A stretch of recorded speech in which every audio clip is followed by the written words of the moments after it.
everybody that I haven't seen in a while. All right, here we go with the Aspen Real Estate Experience. Bill Guth, welcome. Thank you for coming on this morning. And I want to start out with a very simple question for you. You get on the gondola this winter. You don't know anybody on the gondola, new people, and they say, "What do you do?"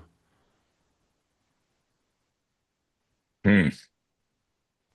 What do I do? Well, I ski or snowboard, obviously.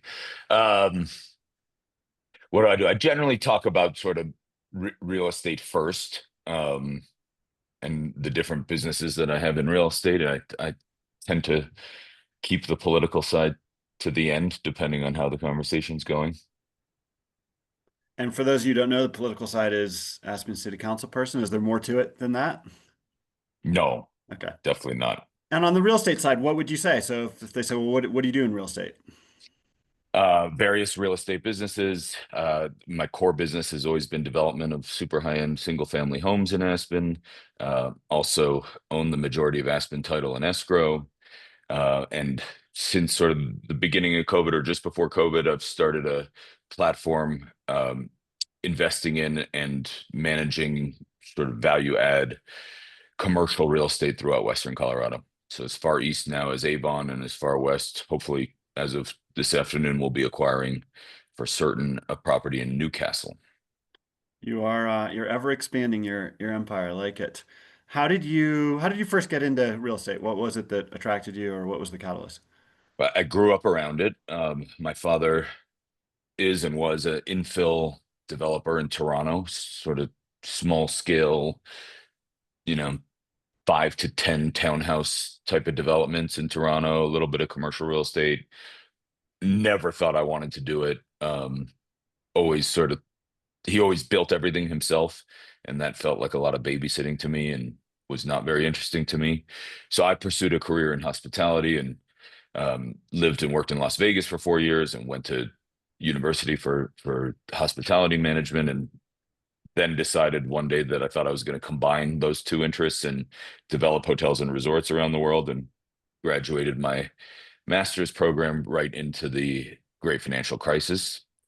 And one of the few opportunities that I thought would be temporary was coming out to work with a relative of mine in Aspen and, build one house and figure out what to do with a condo hotel that we had at the time. And that was, I think, 16 or 17 years ago at this point. And what a ride that has transpired into. A common theme came to Aspen for some one thing, short term, one season, whatever, and it's turned into much more than that. Since you've been in Aspen, is there a project or a business or anything that you could point to, you say you're most proud of?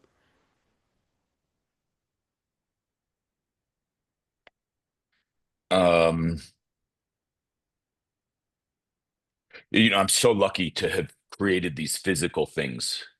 Um, and I would say that the aspect that I'm most proud of is that and this is total luck, not intention and not any doing of my own, but so many of the houses that I've developed are being lived in full time by friends of mine now. And they all seem to really love their houses, and that I'm proud of and that I'm grateful for. That's very cool to take something that's, I mean, obviously a house is just a built structure, but when you put some life behind it and then relationship and it becomes a living, breathing thing, that's pretty cool.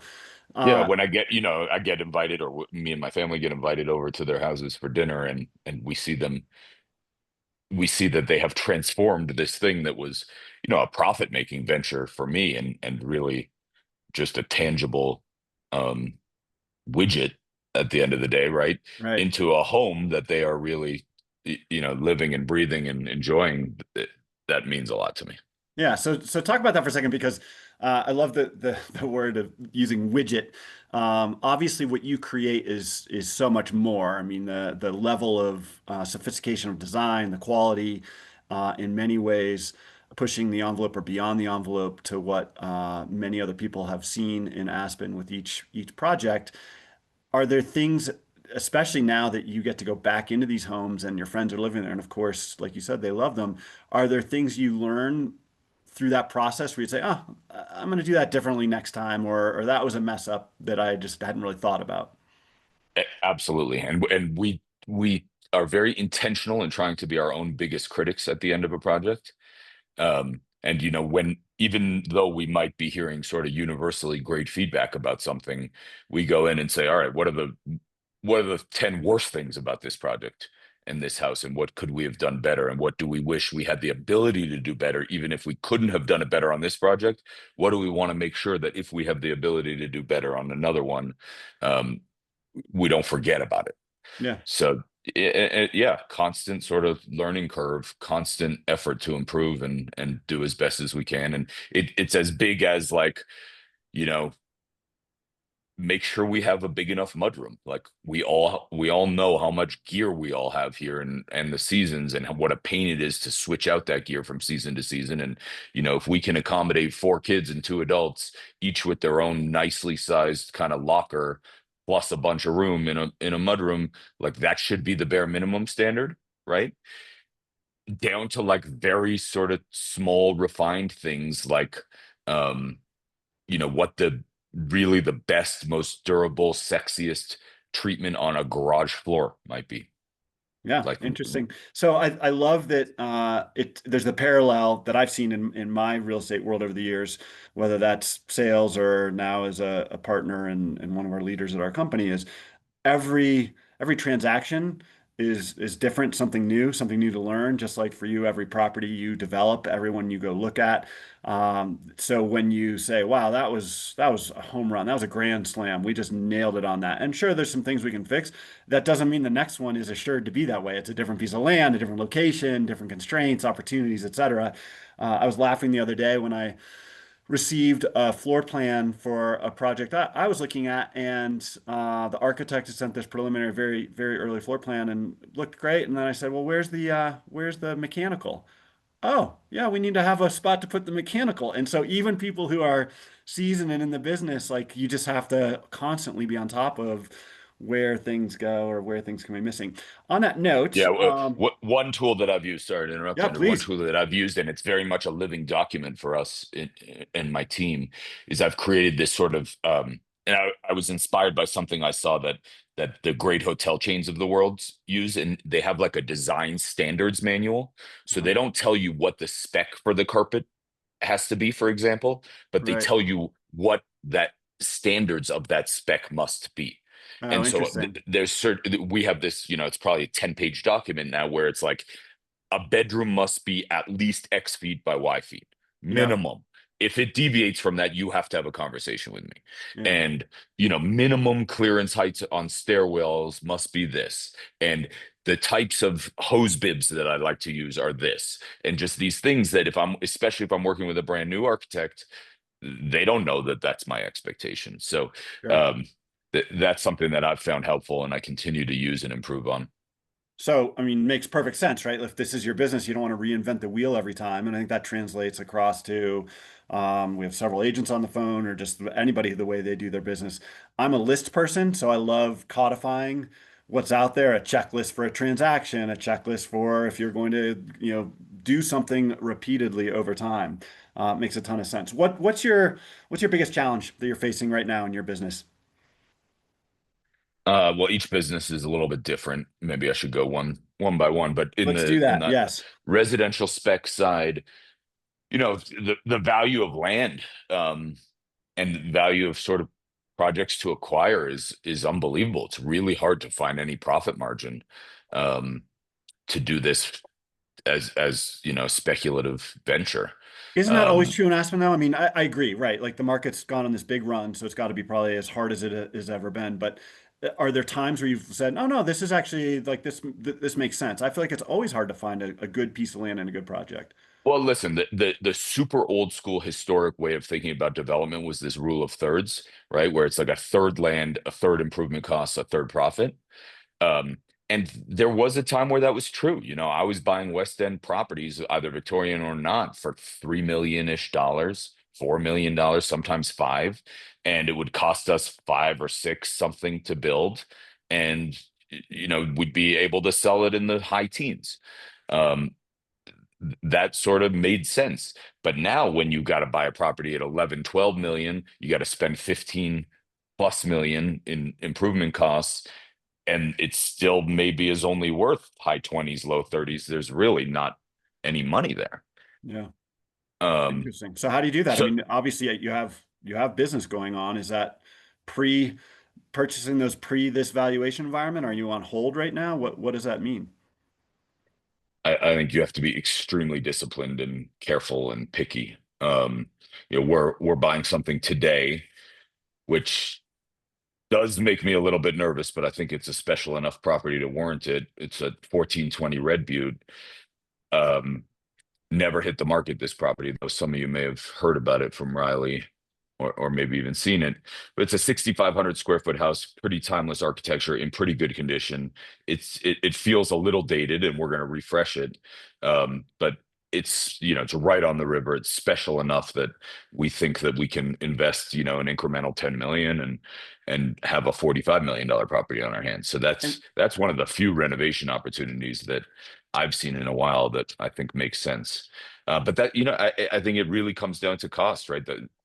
And I think maybe the most interesting thing is, like, despite the fact that the process to either renovate or build new has gotten incrementally more difficult, and it's always been difficult here, but it has gotten incrementally more difficult over the last few years.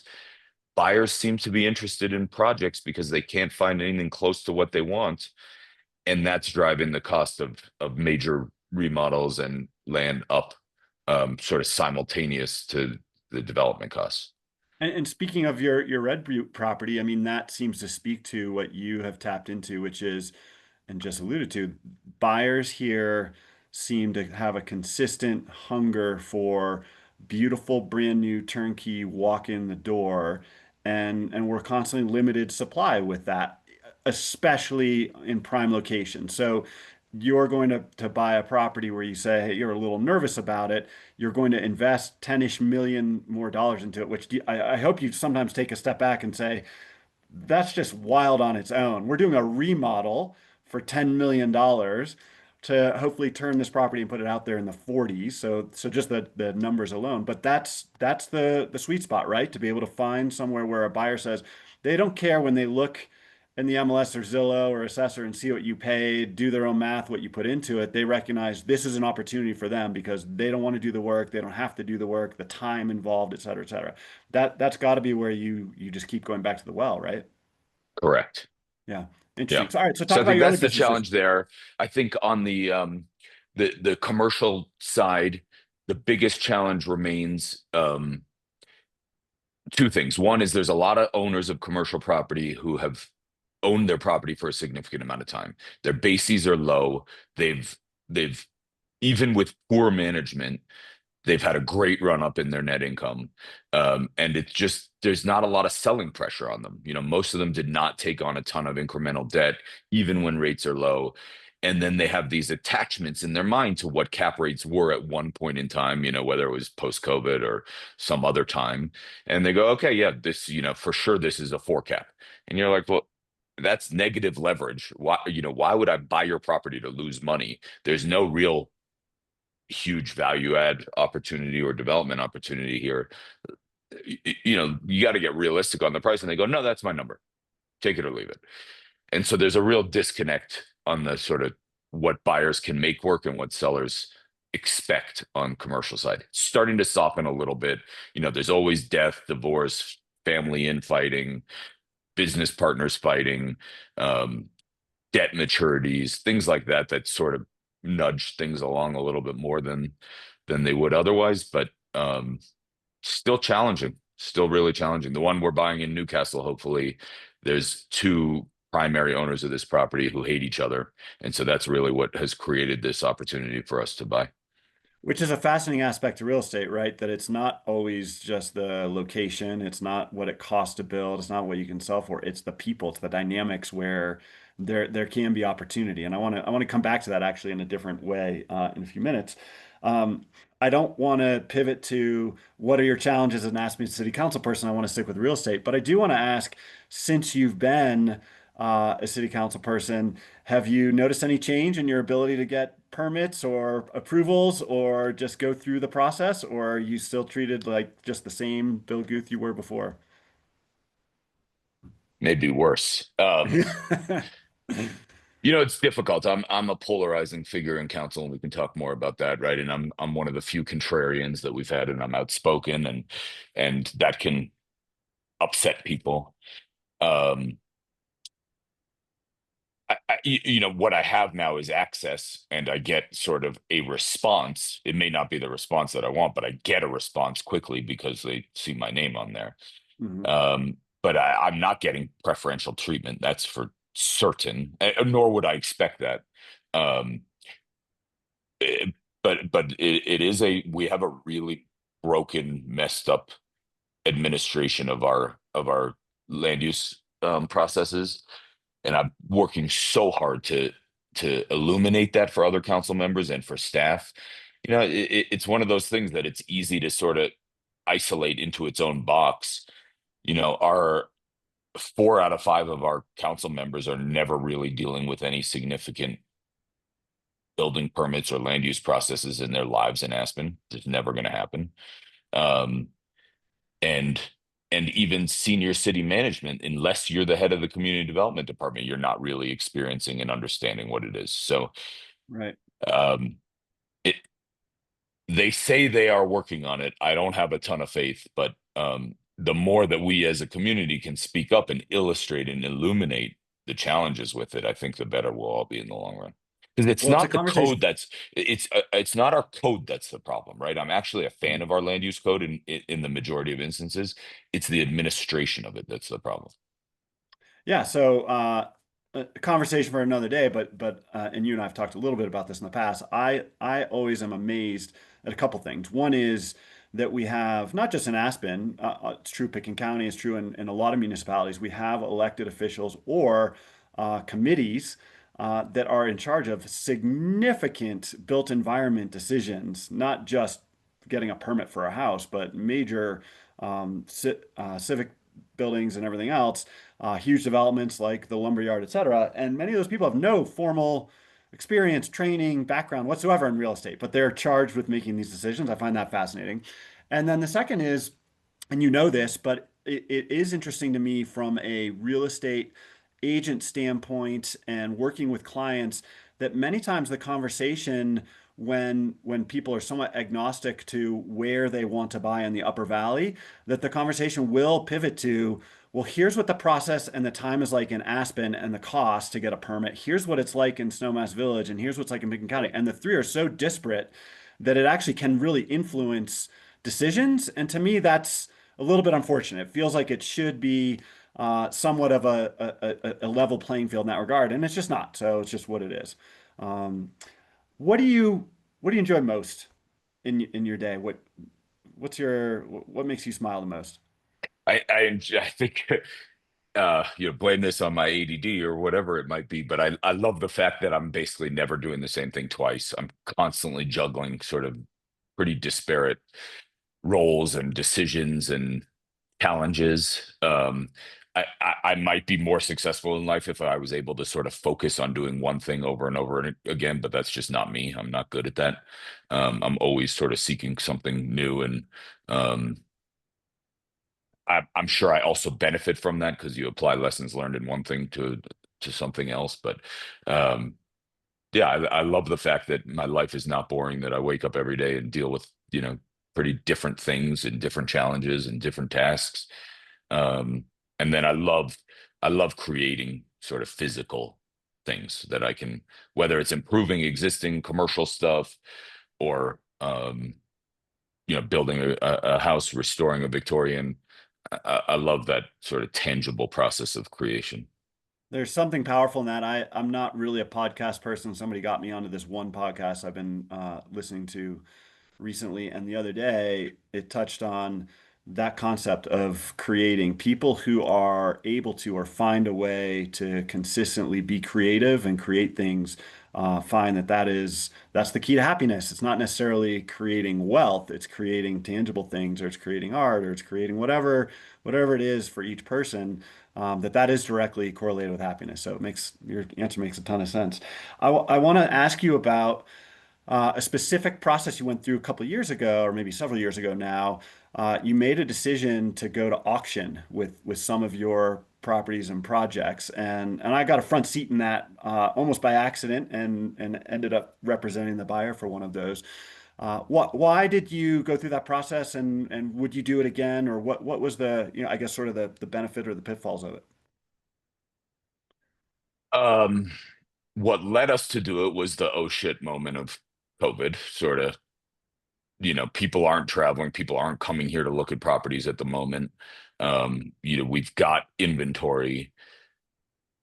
We don't see this situation being resolved in the very near term, so may as well sort of move on from this and reinvest elsewhere sooner rather than later. That's what led us to investigate it. We had been following concierge auctions out of interest for a number of years and had spoken with them already when COVID happened, and so we were familiar with the idea of it, but we did not know any of the nuance of what it was like to sell through them or with them. Um, and so that was really the impetus of like learning about it. It, there's of course the fear that it represents distress, right? And we were very cognizant of that, even though we had no distress. I mean, most of the residential development work I do, we do with zero debt, and no outside money, me and a partner. So we had no like, there was no crisis. There was no, we've got to sell these things to satisfy this debt or pay back our investors or this, that, the other. None of that, despite what many people thought. Um, but ultimately, what we determined was that concierge is one of the most powerful marketing platforms in the real estate industry. Um, their competitors, I think, less so, but concierge seems to have a unique ability to get in front of every high net worth individual in America, whether you like it or not, right? Their brochures and their Instagram ads and everything else find you, which is really impressive. And so we said, what are we willing to pay for this marketing exposure, and how do we hedge our downsides with them? And I think that last statement was the smartest thing maybe we've ever done or I've ever done in my career, because things changed so quickly in COVID and we had built in optionality that is not the default arrangement with them at all. We had to work very hard, and we had a unique value proposition for them. Bringing them three properties at once in Aspen, Colorado is not something that they get every single day. Um, so we had the ability to negotiate on some terms that turned out to be really, really important for us, and allowed us to sort of generate additional millions of profit that we would have not had the opportunity and would have left on the table. So that was, building in our rights to cancel the auction, um, depending on what their pre-auction bid environment looked like for us, with basically no penalties, or maybe we had like, relatively small penalties in there, $100,000, $150,000. I can't remember what it was. Um, But yeah, I think it can be a really valuable tool. I think for something that could benefit from broad market exposure, it can be really valuable. I think because they're the very nature of these auctions, that there's a definitive timeline, can get people to act when they wouldn't otherwise act. Um, I think it's a great tool to use when time is as valuable or more valuable than money, um, I appreciate you giving us a for peek somebody behind the to curtain exit. because, like you said, it was very unique and unusual to have three properties, to have a highest caliber developer and properties choose to go that route. And I had the pleasure of interviewing Chad Rofers, the CEO of Concierge Auctions, a little over a year ago as part of our World of Sotheby's event in Aspen. And all they've done is continue to grow their reach, their database.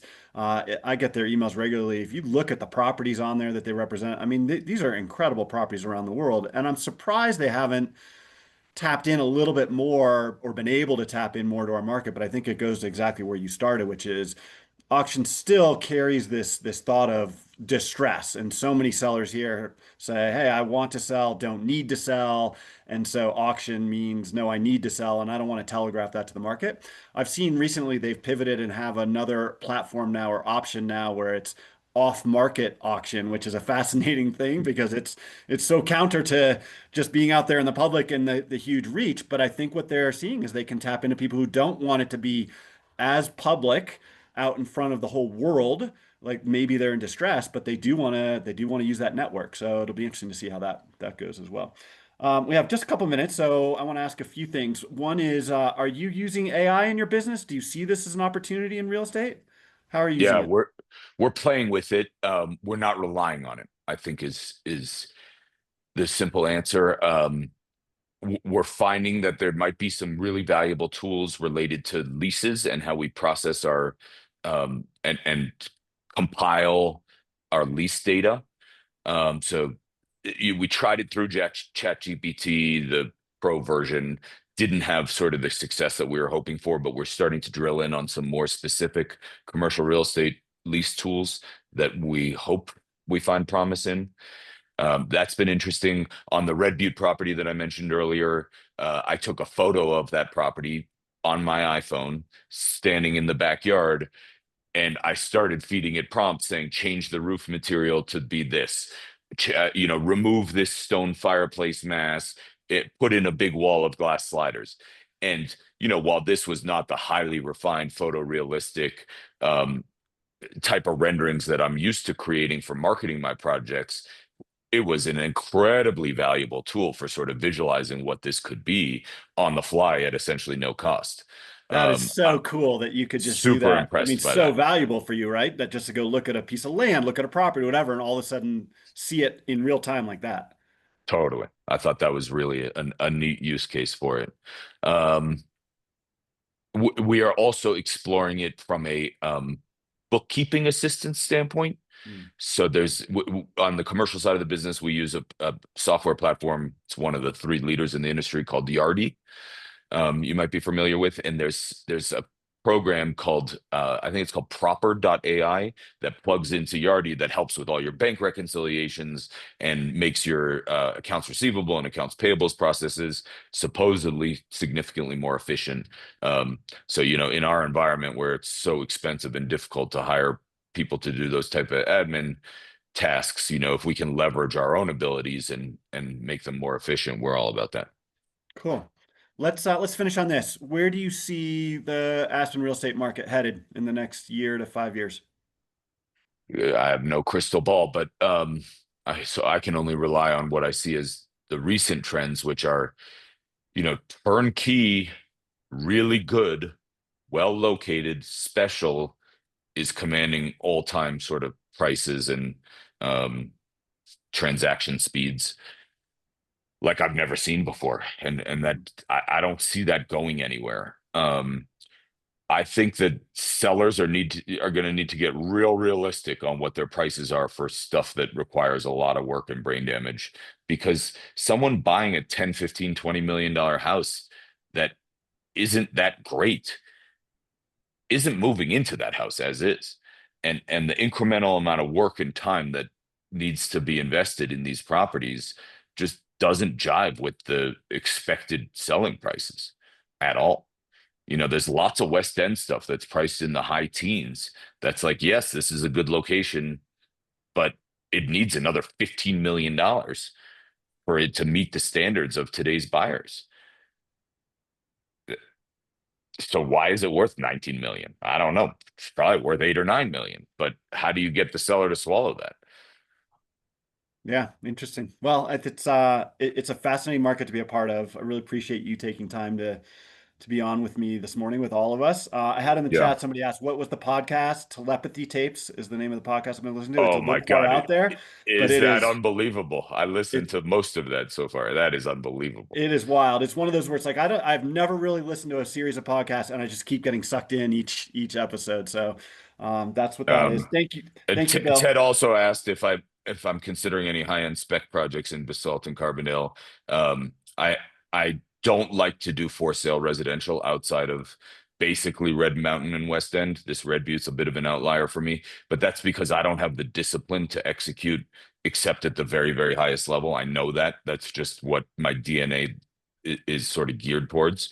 But we are the biggest landlord in downtown Basalt now. For commercial property, one residential unit there. So I love downtown Basalt. I'm super bullish on that. I have apartments in Carbondale, but for sale residential, I stick to sort of what works for me up here. Know your lane and stay in it. Otherwise, that's where the risk really comes in. Bill, you're the best. Appreciate you very much. Thank you for spending Thank time with you us. I guys could go so on for much. another hour with you, but I know you got a lot to do. So have a great day. Nice to see everybody. Thanks for having me. Take care.